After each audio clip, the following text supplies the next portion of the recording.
no Alerta Geral. Bate-papo político com os jornalistas Luzenor de Oliveira e Beto Almeida.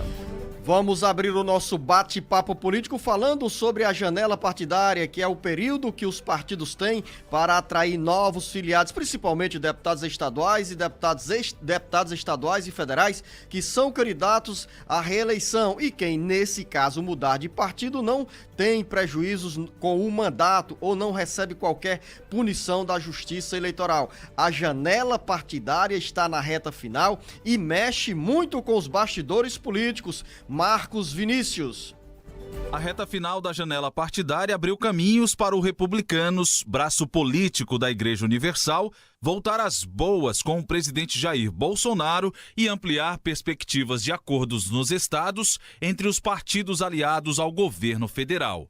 A sinalização mais forte nesse sentido foi dada com a filiação ao Republicanos de 2 ministros que irão concorrer às eleições de 2022. Um dos ministros é Tarcísio Freitas, pré-candidato ao governo de São Paulo.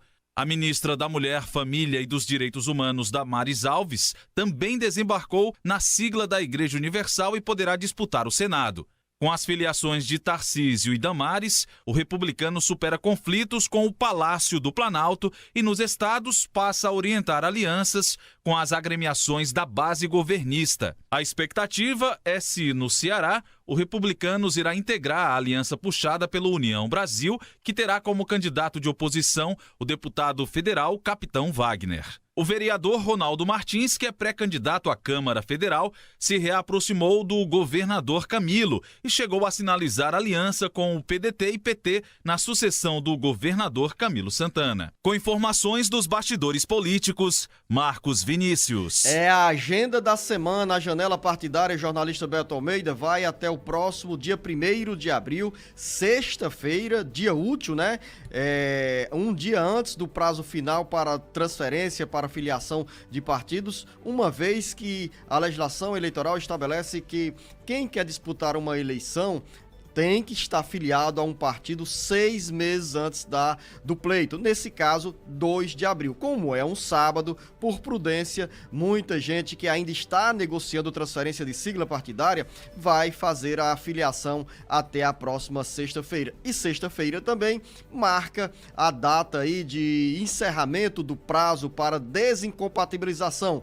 Último dia útil para quem quer se desincompatibilizar e concorrer às eleições de 2022. É o caso do governador Camilo Santana. Mas antes, Beto Almeida, sobre a janela partidária, ainda tem movimentação e também troca de partidos no Ceará. Beto Almeida, a análise política com credibilidade e isenção.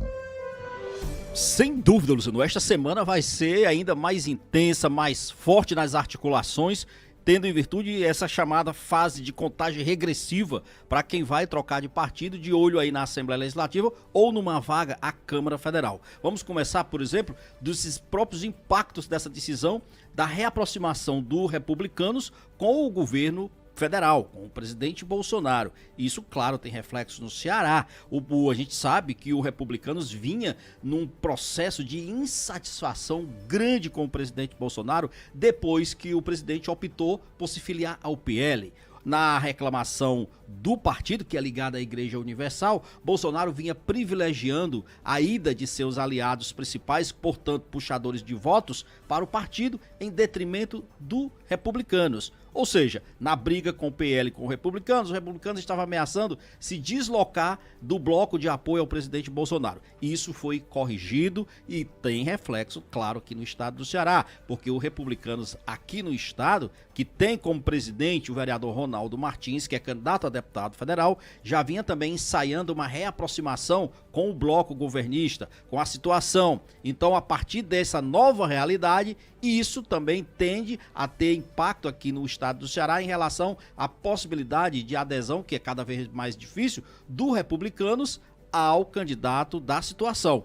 E, inclusive, sábado passado, Luciano, não, na sexta-feira, o Republicanos, inclusive, fez novas filiações na sede do partido ali na João Pessoa. O presidente, o Ronaldo Martins, se mostrou bastante otimista entre candidatos que estavam chegando para a Assembleia Legislativa e também para a Câmara Federal, mas evitou fazer comentários sobre os rumos do partido, como que vai ficar o partido, tanto na relação com o governo federal e, logicamente, aqui com o governo estadual. Ele disse que, naquele momento, a preocupação básica dele, que é candidato a deputado federal, é fortalecer a candidatura, trazer muita gente para sair candidato a deputado federal e também formar uma chapa consistente aqui para a Assembleia Legislativa. Mas não fica por aí, porque a gente tem, por exemplo, Zeno, outras movimentações acontecendo em todas as siglas. Nós temos hoje, por exemplo, o João Jaime, que está indeciso, não sabe se...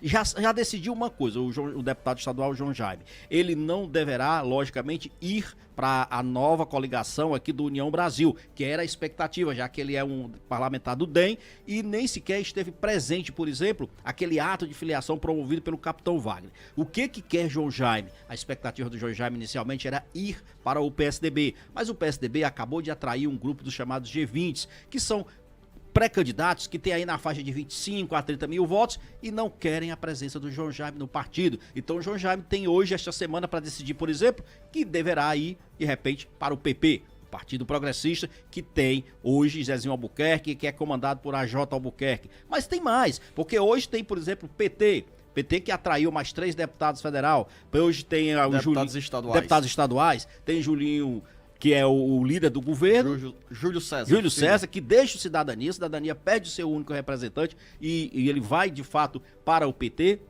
Niso Costa também está se filiando ao partido. E na sexta-feira, Augusta Brito completa o trio de parlamentares que chega no PT para reforçar essa disputa. Jornalista Beto Almeida, movimentações no cenário nacional que tem reflexos aqui no Ceará. O governador do Rio Grande do Sul, Eduardo Leite, decidiu ficar no PSDB e começou na noite desse domingo a falar por telefone com aliados na véspera de uma entrevista coletiva que será concedida hoje para oficialmente anunciar a permanência no PSDB. Desde o convite para se filiar ao PSD, feito pelo presidente da sigla, Gilberto Kassab, os tucanos decidiram fazer uma ofensiva para tentar segurar o governador do Rio Grande do Sul, Eduardo Leite, nos quadros do partido. Eduardo, que foi lá atrás derrotado pelo atual governador de São Paulo, João Dória, na disputa para saber quem seria candidato do PSDB à presidência da República.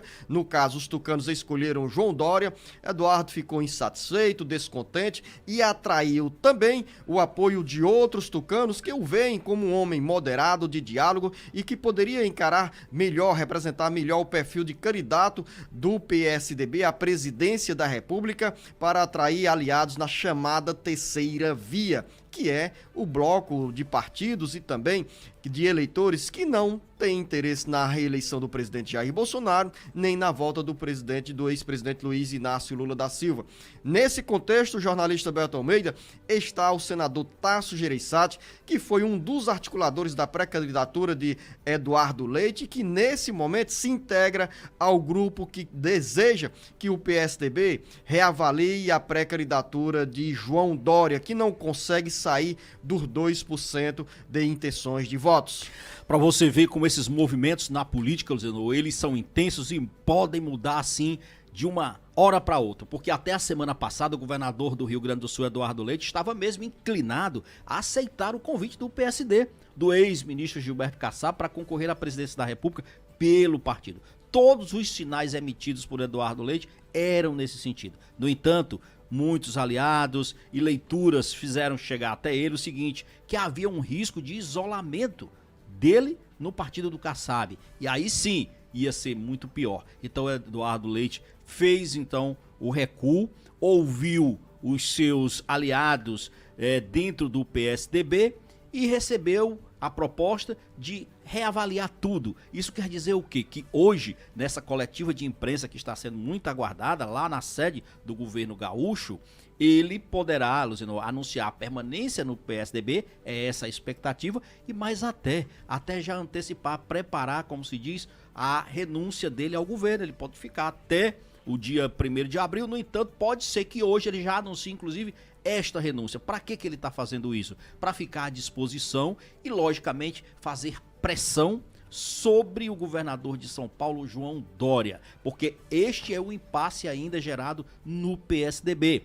A questão toda é que o Dória, mesmo com resultados ruins nas pesquisas de intenção de voto, ainda diz que não pensa em desistir. Mas no partido há, lógico, os aliados e outros nem tão aliados que estão fazendo campanha para que ele, sim, dê uma chance ao que eles chamam de possibilidade de surgir alguém para a terceira via. E aí, quando a gente fala em terceira via, nós não estamos falando só do PSDB, porque o PSDB, numa outra ponta, já está se articulando, por exemplo, com outros partidos, no caso do MDB e União Brasil. E aí a gente se pergunta, qual é o impacto, Luziano, que isso terá, por exemplo, numa decisão como essa, aqui para o estado do Ceará? Porque o MDB aqui é de Eunício Oliveira, no Ceará, e Eunício já disse, no que depender dele, não tem conversa. O MDB já tem candidato à presidência da República, esse candidato se chama Luiz Inácio Lula da Silva. Então Eunício disse que o MDB não deverá seguir o que ficar decidido em nível nacional, se houver realmente essa possibilidade de aliança. Mesma coisa a gente fica imaginando com um impacto mais local em relação à União Brasil. Mesmo que haja essa possibilidade de Eduardo Leite se ter o apoio da União Brasil, por exemplo, aqui no estado do Ceará a gente não pode deixar de colocar o seguinte: União Brasil é oposição, e oposição, Luziano, a quem está no poder. E o PSDB hoje não está exatamente aqui no Ceará na oposição. Daqui a pouco a gente vai falar sobre as filas no INSS e também os efeitos da greve dos servidores do INSS na vida de quem precisa ou espera um benefício da Previdência Social. Daqui a pouco. O Ceará, Brasil e mundo ligados no jornal Alerta Geral. Alerta Geral.